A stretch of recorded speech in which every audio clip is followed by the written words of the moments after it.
بسم اللہ الرحمن الرحیم۔ لقد کان لکم فی رسول اللہ اسوۃ حسنہ، صدق اللہ العظیم، والصلاۃ والسلام علی اشرف الانبیاء والمرسلین وعلی آلہ وصحبہ وعلماء امتہ اجمعین الی یوم الدین، اما بعد۔ سب سے پہلے میں محترم المقام واجب صد احترام حضرت صاحبزادہ سلطان احمد علی صاحب، چیئرمین مسلم انسٹیٹیوٹ کا مشکور ہوں کہ آپ کی وسادت سے آج اس مبارک پرمسرت اور پرعقیدت موقع پر مجھے حاضری کا شرف حاصل ہوا، اور 1500ویں محفل میلاد پاک صلی اللہ علیہ وسلم کا آپ اور میں حصہ بن سکے، اور اس میں چند معروضات اس موضوع کی مناسبت سے جو مجھے دیا گیا ہے، میں آپ کی خدمت عالیہ میں چند باتیں، چند ہدایات، چند احکامات اور چند گزارشات کی صورت میں مختصراً پیش کرنے کی سعادت حاصل کر سکوں، فجزاکم اللہ خیرا۔ اس کے بعد سابق وفاقی وزیر قانون و مذہبی امور و سینیٹر محترم المقام جناب راجہ ظفر الحق صاحب، صدر مجلس ہذا، معزز سامعین و حاضرین، esteemed ambassadors from different countries sitting here in this auspicious occasion and sacred gathering، اور تمام چھوٹے بڑے جو یہاں اس وقت اس مجلس کا حصہ ہیں، ان کی خدمت میں السلام علیکم ورحمۃ اللہ وبرکاتہ۔ حضور علیہ الصلاۃ والسلام اس دنیا نہیں بلکہ کائنات کے لیے اللہ تعالیٰ کی بیش بہا نعمت ہیں، اور واقعتاً انسانیت پر بالخصوص آپ اللہ تعالیٰ کا سب سے بڑا فضل و کرم ہیں۔ آپ کی ذات والا صفات نہ ہوتی تو یقیناً عقیدے کی سطح پر بھی ہم آج وہی کر رہے ہوتے جو آج ہمارے پڑوسی ملک ہندوستان اور اس سے دائیں بائیں دو عالمی قوتیں ہیں، دنیا بھر کی ترقیوں کے باوجود عملی زندگی میں، اعتقادی زندگی میں، اخلاقی اور معاشرتی زندگی میں اور سماج کی سطح پر جس قدر ان ممالک اور وہاں بسنے والے لوگوں کو تباہی اور بربادی کا سامنا ہے، اس کا کہیں زیادہ شکار ہم ہوئے ہوتے۔ ہم اپنی بدعملیوں، بد انتظامیوں، اپنے اندر کی خرابیوں، اپنی کوتاہیوں، نااہلیوں، سستیوں اور نالائکیوں کی وجہ سے یقیناً تباہی کا شکار ہیں امت کی سطح پہ، اور تمام ممالک اپنے وطن اور قوم کی سطح پر، اور پھر انسانیت ایک لارجر کینوس میں۔ لیکن جہاں تک ان تمام امراض کے دوا کا تعلق ہے اور اس دوا کے نتیجے میں یقینی شفا کا معاملہ ہے، آقا کریم علیہ الصلاۃ والسلام نے زندگی کا کوئی گوشہ، کوئی پہلو اور کوئی جہت ایسی نہیں چھوڑی جہاں ہمارے پاس آپ علیہ الصلاۃ والسلام کی تعلیمات محفوظ حالت میں اور اس کے ساتھ ساتھ مفصل اور مبسوط صورت میں موجود نہ ہو۔ میرا عنوان عمومی طور پر آپ کی ذات والا صفات کا اس وقت نہیں، اگرچہ کہ اس کے ہزاروں پہلو ہو سکتے ہیں، سینکڑوں جہتیں ہو سکتی ہیں جن پر مفصل گفتگو کی جا سکتی ہے، میں صرف ایک پہلو کی طرف اشارہ کرنا چاہوں گا۔ حضرت صاحبزادہ صاحب مد ظلہ نے دو بڑے عناوین کی طرف اشارہ فرمایا، ایک آپ کے بارے میں مبشرات کہ انبیاء سابقین اور ادیان سابقہ انہوں نے آپ علیہ الصلاۃ والسلام کے حوالے سے جو بشارات دی تھیں اس میں سے قبلہ نے جو ہے چند سلیکٹڈ منتخب بشارات آپ کے سامنے ذکر کی۔ اسی پورے موضوع کی مناسبت سے اللہ تعالیٰ نے مجھ سمیت میرے ٹیم کے تمام ارکان کو یہ خصوصی توفیق عطا فرمائی کہ ہم 1000 صفحات پر مشتمل توریت، زبور، انجیل اور اس کے علاوہ کتب سابقہ جن میں ہندو مت کی مقدس کتابیں ہیں، سکھ مت کی کتب موجود،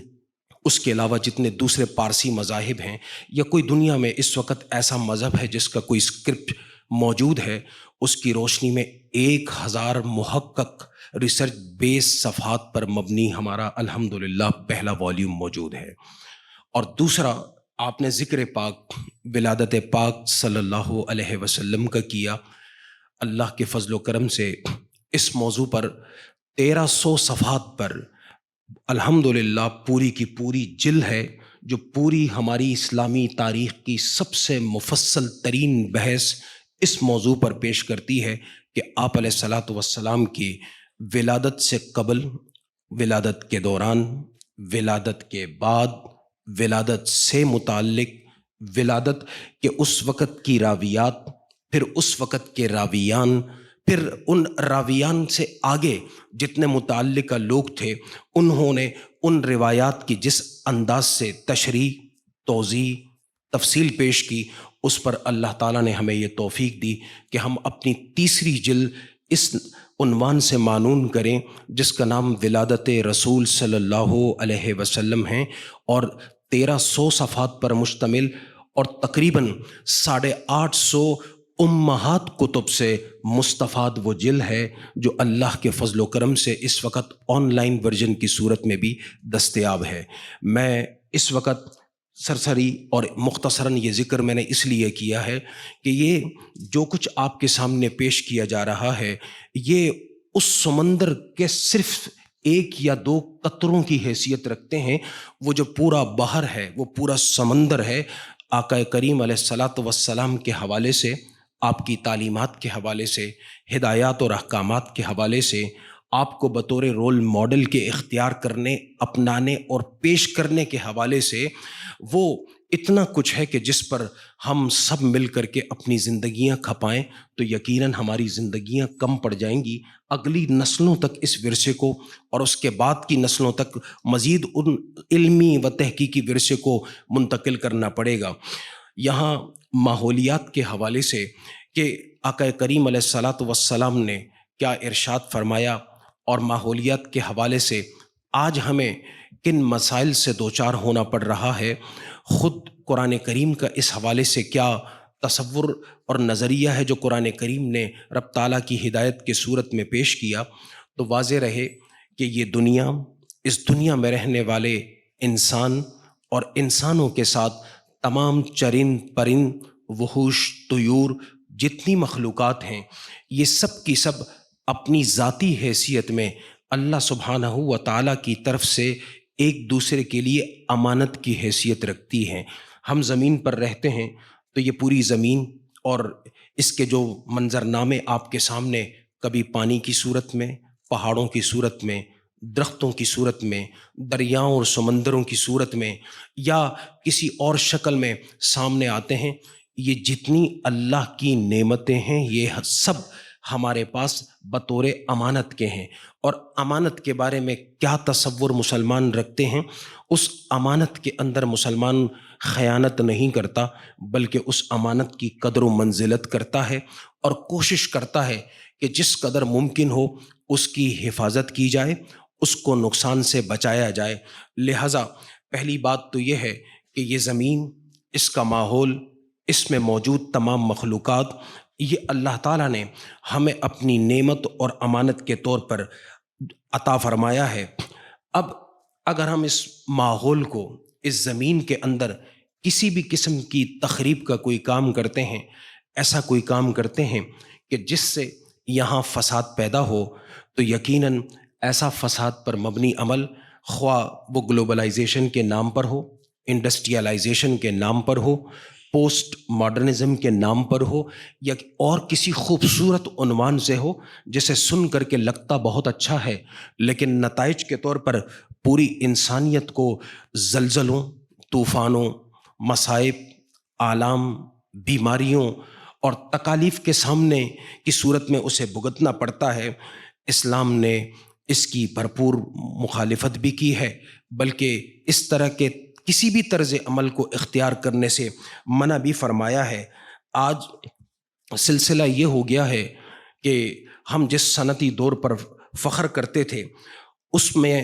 انسانوں نے اپنے لیے اتنی بڑی مصیبت کھڑی کر دی ہے کہ سارے کا سارا ماحول تباہ و برباد ہو گیا ہے، اور مسلسل پیداوار یعنی پیداوار کا جو پروڈکشن کا پروسیس ہے وہ نہ رکنے والا ایک عمل بن گیا ہے۔ فیکٹریاں 24 گھنٹے پیداواری عمل جاری رکھے ہوئے ہیں، اور فیکٹریوں سے مراد صرف کھانے پینے کی اشیاء پر مبنی فیکٹریاں نہیں ہیں، بلکہ وہ تمام فیکٹریاں ہیں جنہوں نے پورے انسانی ماحول کو تباہ و برباد کرنے میں بنیادی کردار ادا کیا۔ مثلا جو آٹومیشن انڈسٹری ہے اور گاڑیاں بنانے والی جو صنعت ہے، اس کے اندر جو کچھ ہو رہا ہے، اور انسان جس قدر تیزی کے ساتھ اور جس قدر یکسوئی کے ساتھ پیسہ لگا کر کے گاڑیاں خریدتا چلا جا رہا ہے۔ پہلے زمانے میں گھر میں 1 یا 2 سواری ہوتی تھی، اور وہ بھی جانوروں کی شکل میں۔ اس کے بعد ایک دور آیا سائیکل، اور سائیکل کے بعد جو ہے وہ ہلکی پھلکی ایک گھر میں موٹر کار ہوا کرتی تھی۔ لیکن اب سلسلہ یہ ہو گیا ہے کہ ایک گھر ہے، 5 افراد ہیں، 5 افراد کے پاس 5 گاڑیاں ہو گئی ہیں، اور بسا اوقات ایک فرد اس نے 2 3 گاڑیاں لے لی ہیں۔ اور جتنا آپ دیکھیں گے کہ کوئی طبقہ امیر ہوتا چلا جا رہا ہے، کوئی شخص اس کے پاس پیسے چلے آ رہے ہیں، وہ کرتا کیا ہے کہ اپنا گیراج بنا کر کے باقاعدہ لوگوں کو دکھانے کے لیے 100 200 300 آپ عرب کے ہمارے مسلمان امراء کے بارے میں اگر پڑھیں تو ایک شخص کے پاس 4 اور 600 گاڑیاں کھڑی ہیں،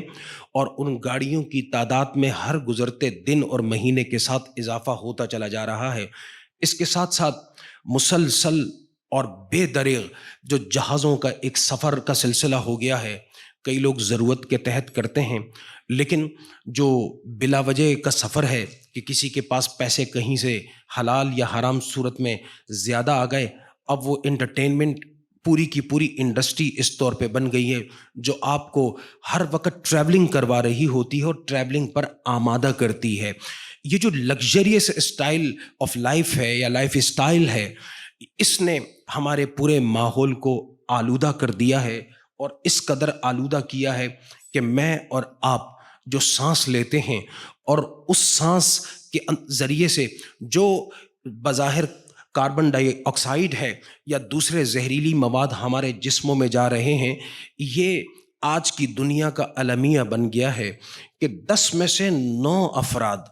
وہ پالیوٹیڈ ایئر کو وہ انہیل کر رہے ہوتے ہیں، سانس کے ذریعے سے جسم میں لے جا رہے ہوتے ہیں، جس کے نتیجے میں لوگوں کو اعصابی امراض، لوگوں کو بلند فشار خون، بلڈ پریشر جسے آپ کہتے ہیں، لوگوں کو قلبی بیماریاں، اعصابی بیماریاں، ذہنی بیماریاں، جسمانی اور جلدی امراض، اور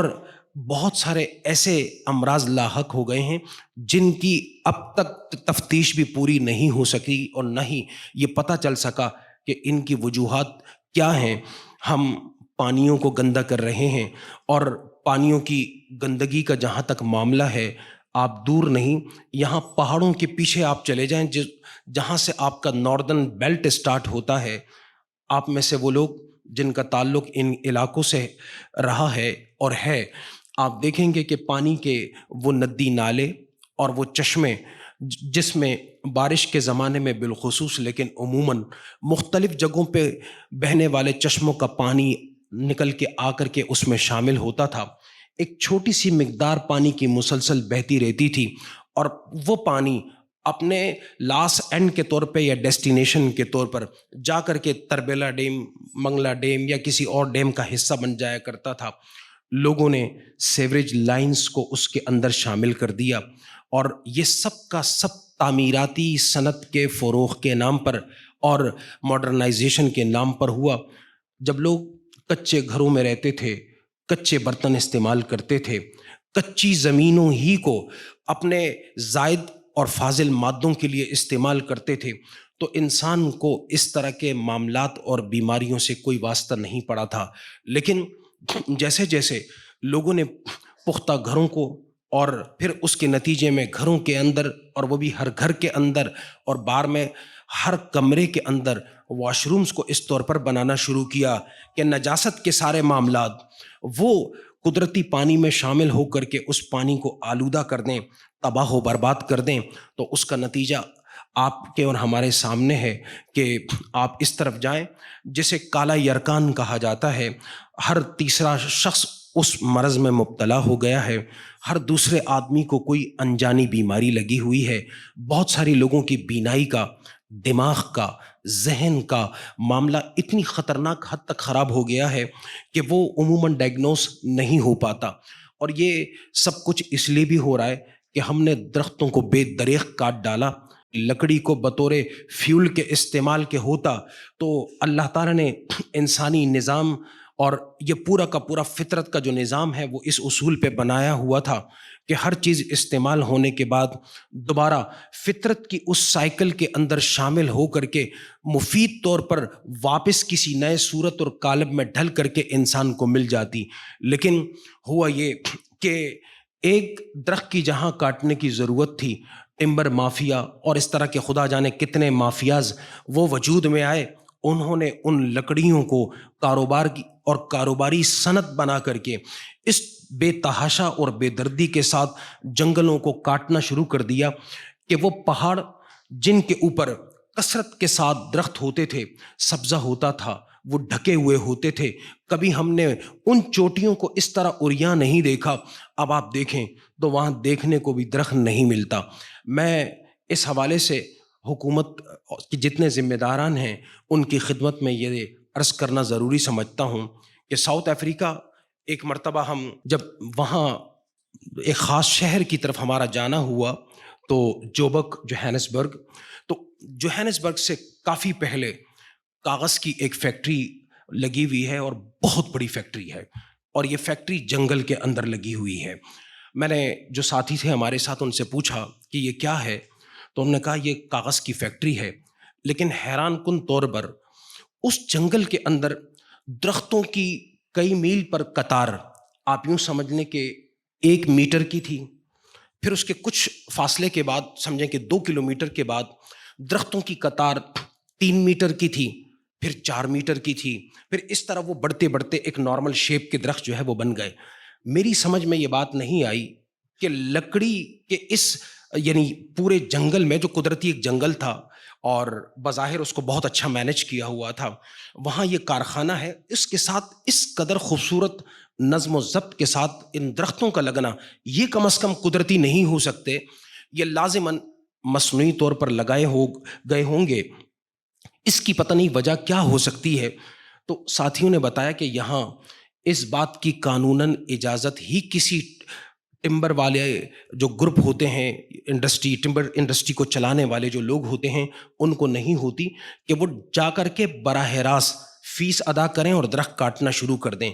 بلکہ قانون یہ ہے کہ اگر آپ ایک درخت کاٹیں گے یا آپ نے 100 درخت کا گورنمنٹ کے ساتھ ٹھیکہ لے لیا ہے،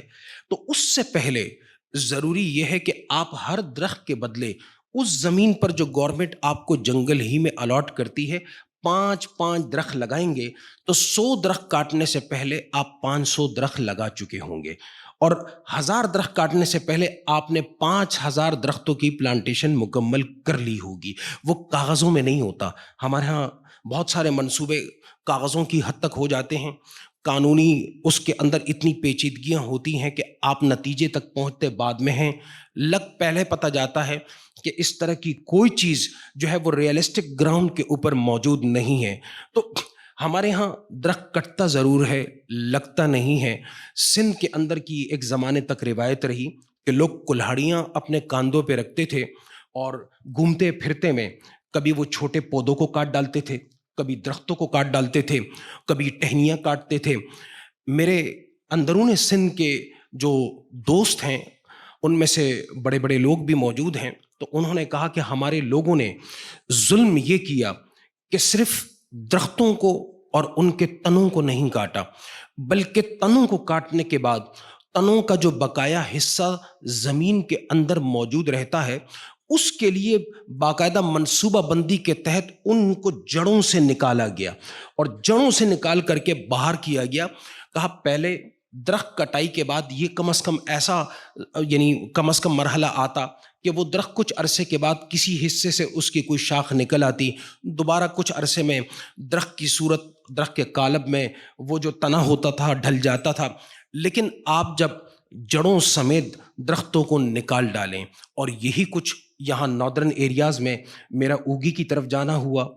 مانسیرا سے آگے اوگی کا علاقہ ہے، پھر وہاں سے آگے کالا ڈھاکا کا علاقہ ہے، آپ چلے جائیں،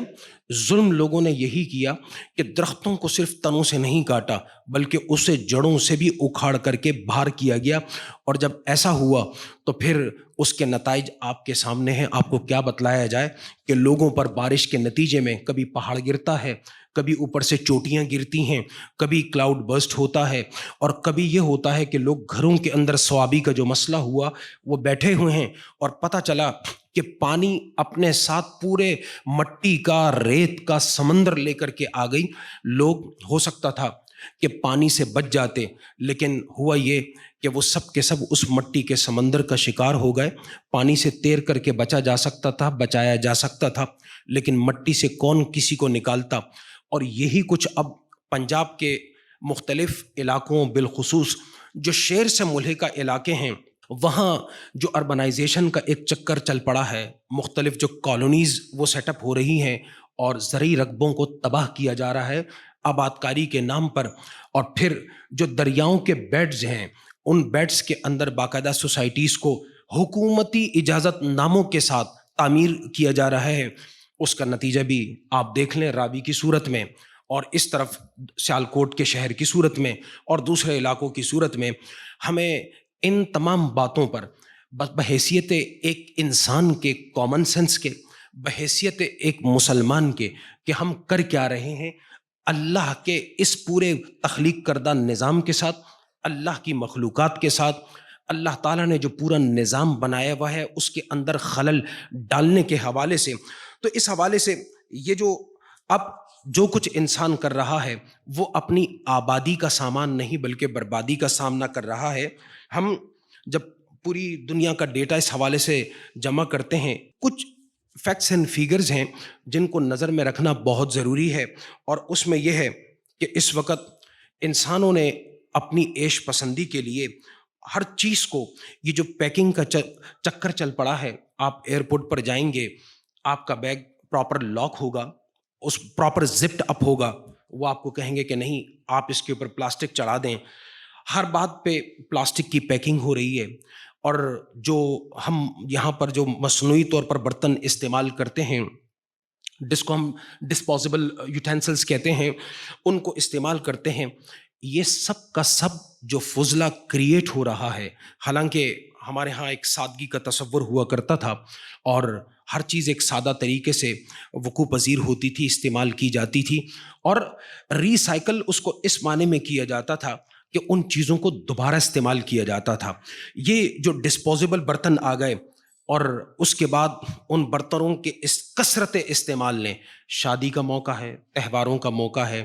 ہمارے اس طرح کی تقریبات کا موقع ہے، کوئی اور جگہ ہے،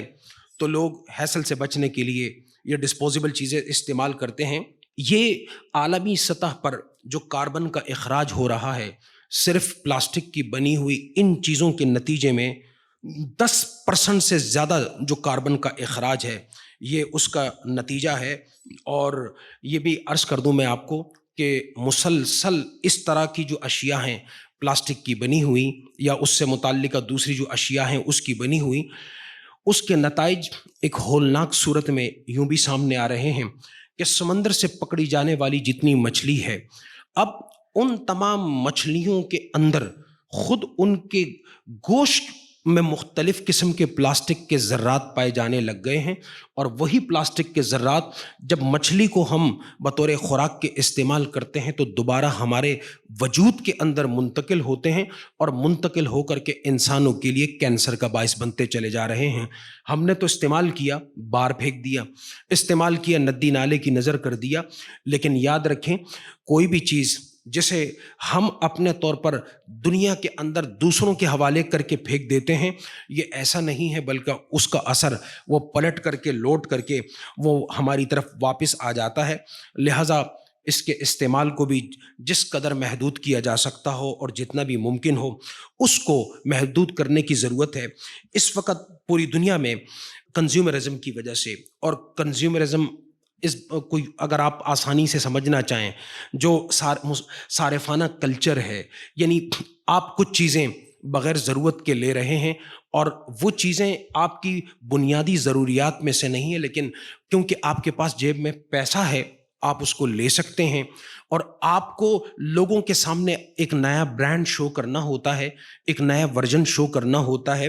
اس کے نتیجے میں ہر سال 2 ارب ٹن کچرا پیدا ہو رہا ہے، 2 ارب ٹن ایسا کچرا پیدا ہو رہا ہے جو زمین میں جا کر کے ختم نہیں ہوتا، بلکہ وہ زہر بن کر کے دوبارہ کسی نہ کسی صورت میں یا تو ہوا کے ذریعے سے یا پانی کے ذریعے سے یا کسی اور شکل میں لوٹ اور پلٹ کر کے ہماری طرف جو ہے آ رہا ہے، ہمارے کھانے پینے کی اشیاء میں مل رہا ہے، سانس کے عمل کے ذریعے سے ہمارے وجود کا دوبارہ وہ حصہ بن کر کے ہمارے پورے جسم کو زہریلا بناتا چلا جا رہا ہے۔ اور اگر اس پورے معاملے کو اس طرح روکا نہیں گیا تو 2050 تک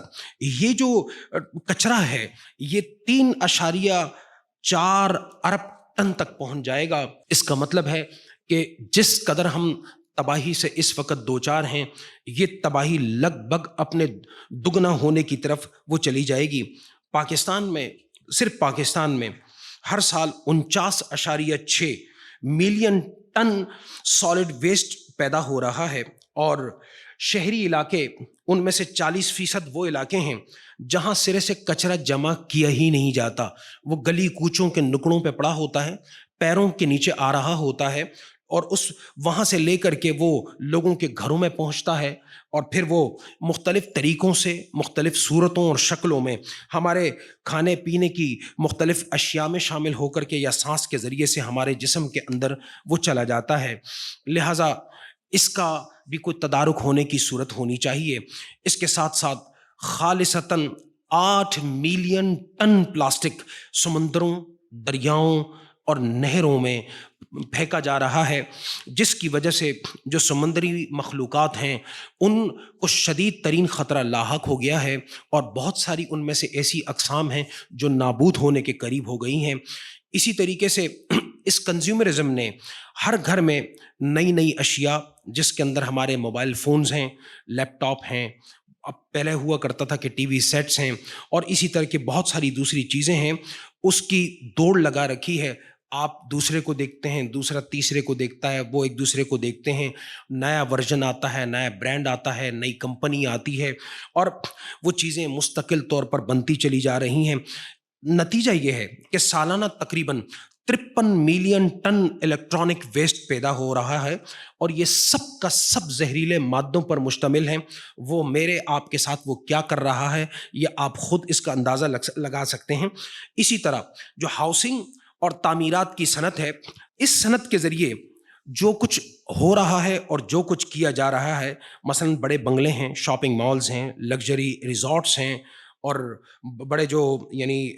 اسکائی رائز ہیں، اس طرح کی جو چیزیں بن رہی ہیں، یہ بھی عالمی سطح پر کاربن کے اخراج میں تقریباً 40% کی ذمہ دار ہیں۔ فاسٹ فوڈ ہو گیا، اور گوشت کی کھپت ہے، اور فاسٹ فوڈ کے لیے ہم نے جانوروں کی فارمنگ بڑھا دی ہے، اور جب فارمنگ بڑھا دی ہے تو ان کی پروڈکٹیوٹی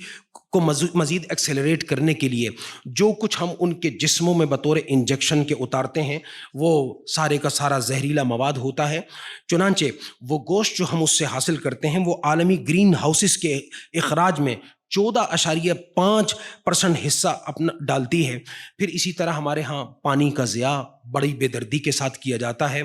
آج ہم بڑے مزے سے ٹوٹی کھول کے بیٹھ جاتے ہیں، اپنے حساب سے وضو کر رہے ہوتے ہیں، میرے خیال پہ ایک آدمی اوسطاً 12 سے 14 جو ہے وہ لیٹر پانی استعمال کرتا ہے ایک وقت کے وضو پہ، اور اگر کوئی آدمی ٹب میں غسل کرے، نہائے، تو آپ خود اندازہ کر سکتے ہیں کہ وہ کتنے ٹن پانی استعمال کرتا ہے، اور اگر کوئی شاور کے نیچے کھڑا ہو جائے تو کم از کم بھی جو ہے وہ 25 کلو سے یا 25 لیٹر سے زیادہ پانی بہاتا ہے۔ حضور صلی اللہ علیہ وسلم کا اسوہ مبارکہ یہ تھا کہ آپ علیہ الصلاۃ والسلام جب وضو فرماتے تو مطلقاً 1.4 لیٹر پانی ہوتا تھا، اس کو آپ لوٹے میں رکھتے، اسی سے آپ کا پورا وضو پورا ہوتا، اور حدیث میں آتا ہے، سیرت طیبہ میں آتا ہے کہ اس میں سے پانی بچ جایا کرتا، عموماً صحابہ کرام اسے نوش فرما لیا کرتے تھے بطور تبرک کے، اور اسی طرح جب آپ غسل فرمایا کرتے تھے تو مطلقاً 4.5 لیٹر پانی سے آپ غسل فرمایا کرتے تھے، اور اس سے آپ کا غسل بھی پورا ہو جاتا۔ آج اور اس دور کو کمپیئر کر لیا جائے، یہ اسراف نہیں ہے تو اور کیا ہے؟ ماحولیاتی تبدیلی کے منفی اثرات کو روکنے کے لیے بحیثیت مسلمان کے ہمیں تھوڑی توجہ کرنے کی ضرورت ہے، اور توجہ اس طور پر کرنے کی ضرورت ہے کہ وہ زمین جو نفع بخش نہیں ہے، جسے اگایا نہیں جا رہا ہو، حدیث میں آتا ہے اچھا مومن وہ شخص ہے جو یا تو زمین کو خود کاش کرے، اور کاش اگر نہ کر سکے تو وہ اپنے بھائی کو اسے کاش کرنے کے لیے دے دے۔ اور دوسری بات، قرآن کریم نے مسلمانوں کو ہر عمل میں اسراف سے روکا ہے۔ حضور علیہ الصلاۃ والسلام حضرت سعد کے پاس سے گزرے، آپ وضو فرما رہے تھے، پانی جاری تھا، تو آپ نے فرمایا کہ اے سعد تم پانی میں اسراف سے بچو، تو آپ نے فرمایا یہ وضو کر رہا ہوں، جاری پانی ہے، کیا اس میں بھی اسراف ہے؟ آپ علیہ الصلاۃ والسلام نے فرمایا کہ ہاں اس میں بھی اسراف ہے، یعنی پانی یہاں بھی بیٹھ کر کے جہاں پانی کثرت کے ساتھ موجود ہے اسے اتنا ہی استعمال کیا جائے جتنا کہ اس کی حقیقی ضرورت ہے، نہ کہ وہ ضرورت جسے میں آپ اور آج کے دور میں رہنے والا ایک انسان وہ سمجھتا ہے۔ رہی صفائی ستھرائی کی بات، تو حضور علیہ الصلاۃ والسلام کا تو یہ مشہور حدیث کا ٹکڑا ہے کہ الطہور نصف الایمان، اور دوسری روایت میں الطہور شطر الایمان، اور پھر حضور علیہ الصلاۃ والسلام نے انکریج کرتے ہوئے ایک بات ارشاد فرمائی کہ ان اللہ طیب یحب الطیبہ، اللہ سبحانہ و تعالیٰ پاک و صاف ہے اور پاکی اور صفائی کو پسند فرماتا ہے، نظیف و یحب النظافہ، اور اللہ تعالیٰ نظیف ہے اور نظافت کو پسند کرتا ہے، کریم و یحب الکرم، اور وہ کریم ہے، کرم کرنے والا ہے اور کرم کرنے والے کو پسند کرتا ہے۔ فرمایا کہ جواد یحب الجود، اور وہ بہت سخی داتا ہے اور سخاوت کو پسند کرتا ہے۔ فرمایا کہ فنظفوا افنیتکم، کہ اپنے گھروں کے صحن کو پاک صاف رکھا کو کرو، ولا تشبہوا بالیہود، اور یہود کی طرح اور ان کی مشابہت مت اختیار کرو۔ سیرت کی کتابوں میں یہود کے اس وقت کے گھروں کی حالت وہ ہوا کرتی تھی جو آج ہمارے گھروں، محلوں اور علاقوں کی ہوتی ہے۔ حدیث میں آتا ہے کہ عموماً یہود کے گھروں کے اندر بھی کونوں میں کچرا پڑا رہتا تھا، ان کے دروازوں کے باہر بھی جو ہے وہ کچروں کے ڈھیر لگے ہوئے ہوتے تھے۔ حضور علیہ الصلاۃ والسلام نے اس معاملے میں کہ ہم گندگی پھیلائیں، گندگی کو اختیار کریں، اس بات سے منع فرمایا کہ بھئی ان کی مشابہت مت اختیار کرو۔ ہم آج سوچ سکتے ہیں ہم کہاں کھڑے ہیں اور وہ کہاں پر جو ہے وہ کھڑے ہیں، اور اسی طریقے سے پانی کو خراب کرنا، تباہ کرنا، برباد کرنا، اس کے اندر ایسی چیزیں ڈال دینا کہ جس سے وہ انسانوں اور جانوروں کے استعمال کے قابل نہیں، تو حضور علیہ الصلاۃ والسلام نے ارشاد فرمایا کہ زجر رسول اللہ صلی اللہ علیہ وسلم ان یبال فی الماء الراکد، کہ ایسے آدمی کے لیے حضور علیہ الصلاۃ والسلام نے بڑے سخت الفاظ استعمال کیے جو کھڑے ہوئے پانی کے اندر گندگی کر دیتا ہے۔ اس حوالے سے ہمیں کیا کرنا چاہیے؟ چند باتیں ہیں اور میں اسے جلد از جلد کر کے مختصر کر دیتا ہوں کہ حکومتی سطح کے اوپر نہایت سخت قسم کے احکامات، ہدایات اور عملی اقدامات اٹھانے کی ضرورت ہے۔ اس کی ایک تفصیل ہے، میڈیا کی سطح پر آگاہی مہم کا بار بار چلایا جانا، لوگوں کے دل اور دماغ میں اس بات کو بٹھانا کہ ہم میں سے ہر شخص اس بات کا ذمہ دار ہے کہ ماحول کے اندر جو تبدیلی اور اس کے نتیجے میں تباہی پیش آ رہی ہے، اس میں میرا اور آپ کا جتنا حصہ ہے، ہمیں اس حصے کو کم سے کم تر سطح پر لا کر کے ختم کرنے کی ضرورت ہے۔ مساجد کے ذریعے، چرچز کے ذریعے، مندروں کے ذریعے، گردواروں کے ذریعے، مذہبی نقطہ نظر سے اس پورے مضمون کی اہمیت کو مختلف پیرایوں میں بار بار بتکرار بیان کرنا اور کروانا اور اس کے لیے لوگوں کو متوجہ کرنا، بالخصوص درختوں کی پلانٹیشن کے حوالے سے اور اس سے متعلقہ اجر کے حوالے سے، ثواب کے حوالے سے جو آیات ہیں، جو احادیث طیبہ ہیں، سب کو بار بار دہرانے کی ضرورت ہے۔ تعلیم کی سطح کے اوپر اسکول، کالجز، جامعات، مدارس دینیہ میں طلباء کے لیے نصابی و ہم نصابی سطح پر بیداری پیدا کرنے کی مہم، اس کا اجرا کرنا اور اس کو جاری رکھنا، قانونی سطح پر ماحولیاتی تبدیلی روکنے کے لیے سخت قانون سازی کرنا، اور این جی اوز کی سطح پہ وہ تمام این جی اوز جو اس حوالے سے عملی طور پہ کچھ نہ کچھ کام کر رہی ہیں، کرنا چاہتی ہیں، اور ان کا کوئی نہ کوئی حصہ کنٹریبیوشن ہے، ان کی براہ راست اور بالواسطہ طور پر حکومتی سطح پر جو ہے وہ تائید کرنا۔ وزارت ماحولیات